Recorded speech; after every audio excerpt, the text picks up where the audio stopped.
మన దగ్గర కుర్మలు ఉన్నారు, కర్ణాటక పోతే ఎస్టీలలో ఉన్నారు కొంతమంది. ఇంతెందుకు ఇక్కడ వెలమలు ఉన్నారు, మహారాష్ట్ర పోతే ఎస్సీలుగా ఉన్నారు. ఆంధ్రాలో కమ్మలు ఉన్నారు, ఇక్కడ కమ్మలు, అక్కడ పోతే బీసీలో ఉన్నారు. ఇక్కడ రెడ్లు ఉన్నారు, కర్ణాటక పోతే బీసీల కింద ఉన్నారు. అంటే అందుకనే దేశవ్యాప్తంగా అనేక ఉద్యమాలు జరుగుతున్నాయి. మేము ఎస్సీలలో ఉన్నాం, మమ్మల్ని ఎస్సీ కేటగిరీలో చేర్చమని చెప్పి, మేము బీసీలలో ఉన్నాం, మమ్మల్ని అందరూ బీసీలో చేర్చమని చెప్పి అనేక ఉద్యమాలు జరుగుతున్న విషయం మీకు తెలుసు. ఇవాళ ఈ కులాల పరంగా లెక్కలు అనేటివి కేంద్ర పరంగా కంటే కూడా రాష్ట్ర పరంగా తీయడమే చాలా సముచితంగా ఉంటుంది అని నా పర్సనల్ ఒపీనియన్. ఎందుకంటే ఇప్పుడు నేను చెప్పినట్టుగా దేశవ్యాప్తంగా ఇంతెందుకు మనకు యూపీ పోతాం, మనం రాజపుత్రులు వాళ్ళు ఇక్కడికైతే మనం బొందిలోడు అని పిలుస్తాం, ఇక్కడికైతే మనం బొందిలోడు అని పిలుస్తాం. ఇట్లా అనేక రకాల అసలు మనం ఊహించని పద్ధతిలో ఇవాళ రాజస్థాన్ మీనాలు ఉన్నారు, వాళ్ళు అక్కడ ఎస్టీలుగా ఉన్నారు, ఏమవుతుందో మీకు తెలుసు. అంటే ఇట్లా అనేక రకాల వైవిధ్యాలతో కూడిన పద్ధతులు ఉన్నాయి. ఈ 70-75 సంవత్సరాల కాలంలో రకరకాల కారణాల వల్ల ఇవాళ జాట్లు కూడా మేము బీసీలలో ఉండాలని కొట్లాడినరు. ఇవాళ గుజరాత్లో ఉన్నటువంటి పటేళ్ళు కూడా మేము ఓబీసీలో ఉండాలని కొట్లాడినరు. ఇట్లా అనేక ఎందుకో కానీ అంబేద్కర్ గారు ఏ ఆలోచన అయితే చేసిండో, ఏ ఆశయాన్ని అయితే మనకు అందించిండో, ఏ గొప్ప రాజ్యాంగాన్ని మనకు అందించిండో, కులాలు లేని, మతాలు లేని, అంతరాలు లేని, మనిషి గౌరవించే, అందరూ సమానంగా బతికే ఒక సోషలిజం వస్తుందని చెప్పి ప్రవచించిండో, 75 సంవత్సరాలు గడిచినప్పటికీ కూడా అది సంపూర్ణంగా నెరవేరకపోగా ఇవాళ అనేక కులాలు దేశవ్యాప్తంగా మమ్మల్ని ఓబీసీలో చేర్చమనే వాళ్ళు కావచ్చు, లేదా ఏబీసీల వర్గీకరణ ఉద్యమాలు కావచ్చు, ఇంకా అనేక ఉద్యమాలు జరుగుతున్న విషయం మీకు తెలుసు.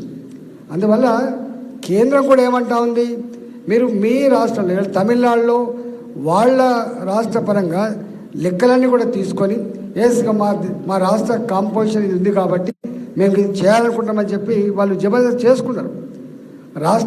ఇలా రాష్ట్రాలకు ఈ విషయంలో ఎంత స్వతంత్ర ప్రతిపత్తి ఉందని పక్కకు పెడితే మన కళ్ళ ముందు మాత్రం ఇవాళ మనం చూస్తూ ఉన్నాం. వేరే రాష్ట్రాలు కూడా 50% దాటి రిజర్వేషన్ ఇచ్చే సందర్భం కూడా ఉన్నాయి. కాబట్టి నేను అంటున్నా, ఇవాళ ఇప్పటికే ప్రభుత్వ పరంగా ఉన్నటువంటి ఎంప్లాయ్మెంట్ జనరేషన్ అంతా కూడా జస్ట్ 2%, 1.5% పడిపోయింది. ఇవాళ ఎంప్లాయ్మెంట్ జనరేషన్ అనేది మనం చూస్తూ ఉన్నాం. ఎక్కడ ఈవెన్ తెలంగాణ గడ్డ మీద మన భూమి ఇచ్చి, మన నీళ్ళు ఇచ్చి, మన కరెంట్ ఇచ్చి, మనం ట్యాక్స్ ఎగ్జామ్స్ ఇచ్చినప్పటికి కూడా అందులో పనిచేసిన ఉద్యోగులు తెలంగాణ వాళ్ళు లేరు. ఎవరు పనిచేస్తారు తెలంగాణ అంటే కప్పులు అందించే కాడ, ప్లేట్లు కడిగే కాడ, లిఫ్ట్ బాయ్ల కాడ, డ్రైవర్ల కాడ, ఇక్కడే మన వాళ్ళు ఉంటారు తప్ప వైట్ కూడా ఎవరు పెడుతున్నా మనం చూస్తూ ఉన్నాం. నేను స్వయంగా రాజశేఖర గారు ముఖ్యమంత్రి గారు ఉన్నప్పుడు గతంలో ఐటీ కంపెనీలకు ఇచ్చిన జాగలు అవి కంపెనీలు పెట్టలేదని, ఉద్యోగాలు రాలేదని చెప్పి ఒక కంప్లైంట్ వస్తే వారు ఒక కమిటీ వేసిండ్రు అసెంబ్లీలో. మేమందరం సర్వేకి పోతే అలా తేలిన అంశం ఏంటంటే ఈ ఐటీ కంపెనీల పేరిట భూములన్నీ కూడా అలకడి చేసుకొని అమ్ముకున్నారు తప్ప అవి పెట్టి ఒక్క ఉద్యోగం కూడా నియామకం కాలేదు. 5 లక్షల మంది ఎన్ని సంవత్సరాలుగా వాళ్ళు కళ్ళల్లో వత్తులు వేసుకొని చదివినరో మనం చూసినాం. కాబట్టి ఇవాళ ఏది ఏమైనప్పటికీ కూడా అంతరాలు పెరిగిపోతున్నాయి. కాబట్టి సమాజంలో కులాల పరంగా రాష్ట్రాలలో మాత్రమే లెక్కలు ఉండాలి తప్ప దేశవ్యాప్తంగా యూనిఫామ్గా ఉండేటువంటి ఆస్కారం లేదు. కాబట్టి జరగాల్సిందే ఇవి తప్పకుండా. వాళ్ళకు ప్రభుత్వ పరంగా ఏ వెసులుబాటు, ఏ సాయం చేసుకుని అవన్నీ చేయాల్సిందని చెప్పి నేను మనవి చేస్తా ఉన్నా.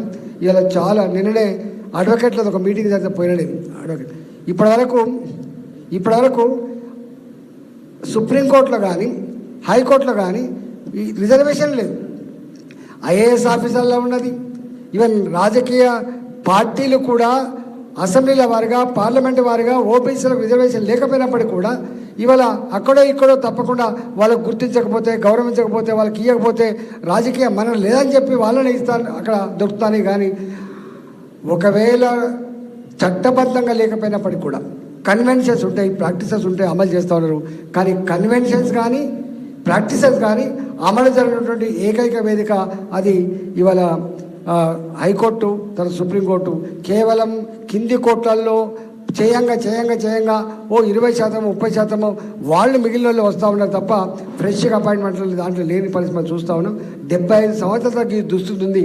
అన్ని రంగాల్లో గొప్పగా రాణిస్తున్నప్పటికి కూడా ఇవాళ బీసీ గొప్పగా చదువుకున్న వాళ్ళు ఉన్నారు. ఈ మానవ సంపద అయితే క్వాలిటేటివ్గా ఉందో, అందుబాటులో ఉందో, ఇవాళ మానవ సంపద కలిగిన దేశం అని చెప్పి గర్వపడతా ఉన్నాం. ఆ మానవ సంపదకి పని లేకుండా ఉండడం వల్ల అనేక రకాల ఉద్యమాలు వస్తూ ఉన్నాయి, అనేక రకాల అండర్స్టాండ్ వస్తూ ఉంది. కాబట్టి మన కేంద్ర ప్రభుత్వం కూడా మొట్టమొదటిసారిగా 4 లక్షల కోట్లు పెట్టి అన్ఎంప్లాయ్మెంట్ యూత్కి ఏదైనా పని చెప్పాలనేటువంటి నిర్ణయానికి వచ్చిందంటే ఇలా ప్రపంచవ్యాప్తంగా అన్ఎంప్లాయ్మెంట్ ప్రాబ్లం కావడం, దేశవ్యాప్తంగా ఈ ప్రాబ్లం ఎట్లా ఉందో మనకు అర్థమవుతా ఉంది.